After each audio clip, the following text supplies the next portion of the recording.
Hey guys, welcome into another Level Up with Aaron video. Today I'm going to continue my base design series. On the previous videos I've done are on defensive buildings as well as houses. This video I'm going to touch on temples and monuments. I'll make it a little bit shorter. I'm not sure if I touched on monuments in the last video. It's been a while since I put the last one out, but I'm gonna go over them again real quick, and then on the final video I might do a video kind of summarizing overall base designs, like spread bases versus tight bases, etc., and the strengths and weaknesses of each of those base configurations. So I will go ahead and start with temples since they're easier.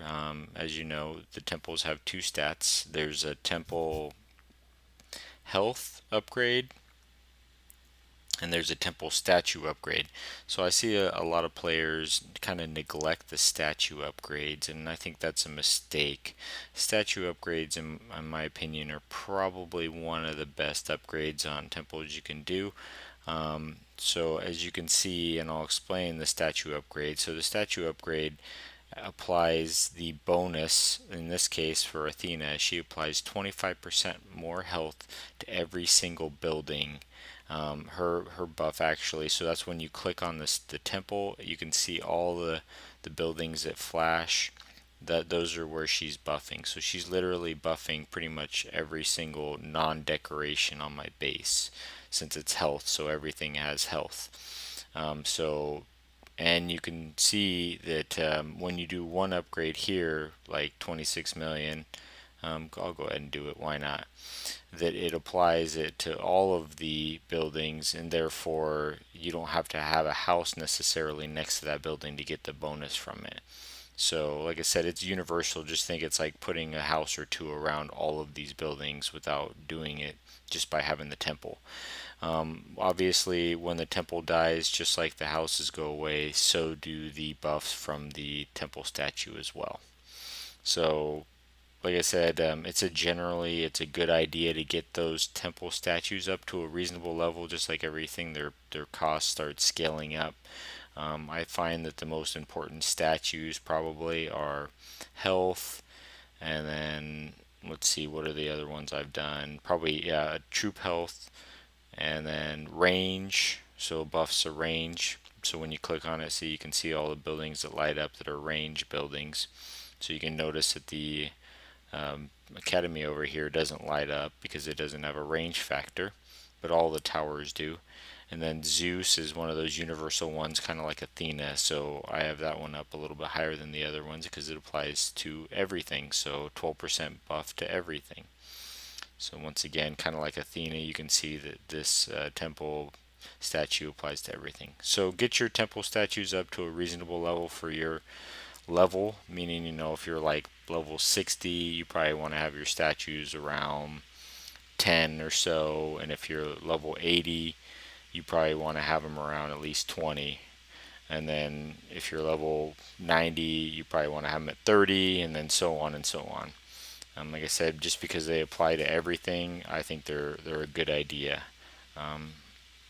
Next, I'm going to talk about the statues, the monuments. I mean, sorry.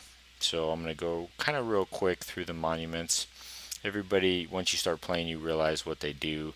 So here, this is the Ares monument. Spawns one or two acolytes every 20 seconds or so. I like to buff up Ares with health and with damage. So I have pink and blue houses around him. You can also put a few red in there. And then it's not a bad idea to put a few black houses as well, because that'll give him a chance to respawn as skellies. As you can see right now, he has a 28% respawn chance, which isn't great. Like I said, it'd probably be worth it to put some black houses, but just with my layout, I don't have any around that particular monument right now. I do around Athena over here.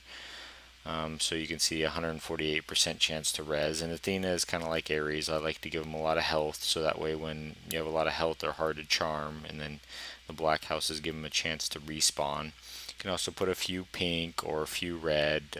Those are the optimum houses to buff this particular monument. The Aphrodite monument only gets buffed by health houses, so the blue and the purple only apply to her, so I try to put blue or purple, and of course white causes explosion damage. So if they charge this particular monument, they'll take the explosion damage if they kill it.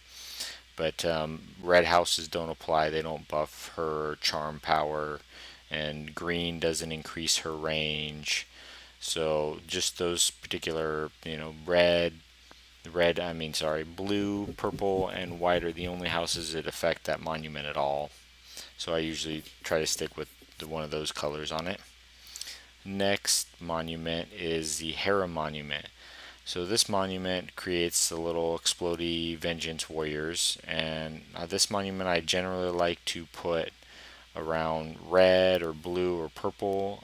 If you buff her damage, her unit strength on this particular monument, then when those little guys explode, they'll do more damage. So I've been toying around with putting more red houses around the Hera monument to make them more deadly when they explode. But just like any other true building, though, pink or blue or red or purple are good houses to put around this monument. Next up is the Hades monument. Spawn skeletons, and this does get buffed by range houses, so you can put green houses by it, or you can put purple houses, which also they're like the general buff, so they buff the range of the tower and they buff the damage of the troops spawned as well as the health. So I like to use purple with this particular monument because it's one of those few monuments that actually gets range as well. So I like the purple that gives range. But you can also put pink, red, blue around it as well. And even green if you just want it to cover the whole map. Next monument is Artemis monument. This monument is kind of one of my favorite monuments, probably because once it locks onto your gods, it has such a huge range that it can be very annoying for attackers. So it'll shoot about, like, how many does it say? It doesn't say, but it shoots about multiple arrows. I think it's about 6 or 7, maybe 8 at the outside arrows at periodically. So if this tower does lock onto your gods, it can be very damaging. It does have a good range to begin with. Obviously, just like Hades, I put it by purple so that way it gets damage increased, range increase as well. Those are the only two things that monument does, but damage and range, so, and health as well for the monument. But I like to do green, red, or purple around the Artemis monument. Those are the most effective houses for that monument. Next up is the Apollo monument. So this shoots one large explosion, one little fireball directly from the monument. It has a high start base damage. It does have a small range to begin with. So to take advantage of the range, I like to put quite a few greenhouses around it, or you could put quite a few purple around it or green around it, make it pretty effective. Like I said, in this case, I just like to get it out there as far as I can, so I put green around it.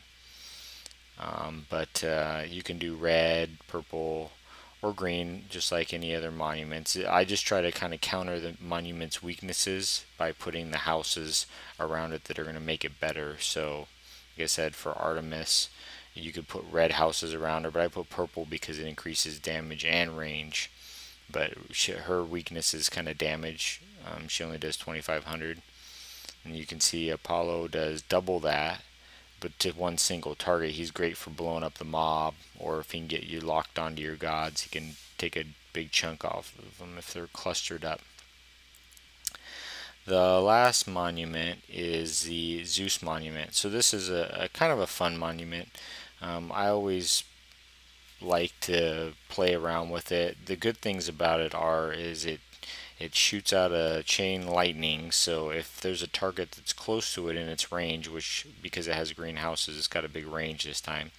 So it'll chain to any target that's in this range, and then it'll go outside of that range if it jumps from target to target to target. So 21 targets. So say somebody drops a little hoplite right here, and the gods are on the other side of the base. it'll go all the way from the little party of hoplites that are by it and then hit the gods. So it kind of can be one of those fun little unexpected monuments that are annoying your gods when you're on the other side of the map and you don't realize it. So it is low damage though. It's meant to be, definitely meant to be a troop killer. It can be effective on gods. Obviously, with red houses or purple houses, you're going to buff up the damage. It has a pretty small range too, but because it chains, the range probably isn't as important as it is for other monuments. So, but I like to get it in this particular base design. I have it surrounded by green. That way it can reach the gods pretty much anywhere, hopefully, if there's any troops or any of these areas, or if the gods themselves are in that area. So that's a quick summary of the statues, what houses I like to use around them, as well as some of their strengths. You know, the good thing about the game, just like everything, is there's variety. So there's no one particular monument that is a must have or a must whatever. They all have their kind of strengths. Obviously, for lower levels, maybe the Afro monument is more devastating because it charms the troops. But at higher levels, like I said, I find myself liking the Artemis monument because of the range and it targeting on the gods. Of course, Afro monument is always a good monument. And you can see it has the biggest range of any monument in the game. Its range does go up when you upgrade its power, so it increases in area as well. So it's one of the few monuments that actually has it's the only monument that has its range increased as you upgrade it. So it's definitely one of the must-have monuments, in my opinion, as well. But if you have any questions about monuments or temples, upgrades, etc., go ahead and put a comment below. Thanks for tuning in. Keep leveling up. See you next time.